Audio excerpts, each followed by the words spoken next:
আসসালামু আলাইকুম বন্ধুরা। দেখেন কিভাবে মাংস পিঠা ভাজতে হয়।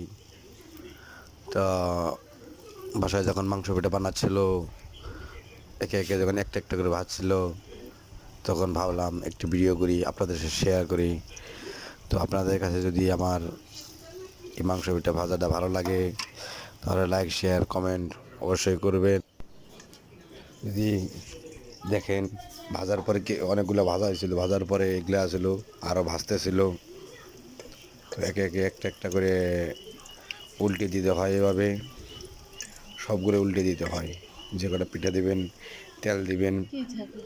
আর এগুলো হচ্ছে লুচি, লুচি ভাজার জন্য। আর এগুলা ভাজা হয়েছিল আগে। তো আপনাদের সাথে সবই শেয়ার করতেছি এই জন্যে, যাতে আপনারা বোঝেন। ভাই অনেক কষ্ট করে ভিডিও বানাই। একটা লাইক, একটি কমেন্ট, একটা শেয়ার, লাইক কমেন্ট করবেন অবশ্যই। তো যদি আমার ভিডিওটা আপনাদের কাছে মনে হয় যে না, মোটামুটি ভালো হয়েছে, তো ভাই আমি নতুন, আপনারা আমাকে অবশ্যই লাইক শেয়ার কমেন্ট করবেন।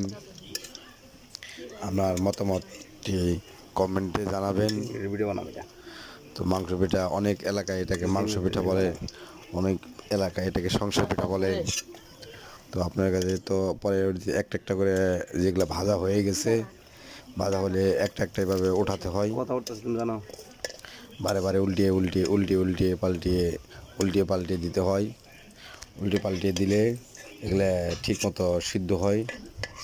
আর যদি এরভাবে একটা একটা উঠাবেন, ভাজার পরে একটা একটা এভাবে সবগুলো পিঠা একটা একটা উঠিয়ে উঠিয়ে রেখে তারপরে ঠান্ডা করে তারপরে খাবেন, খেতে অনেক মজাদার। দাদা আসসালামু আলাইকুম, হুম ভালো থাকবেন, মাছ আল্লাহ মারো। হাফেজ।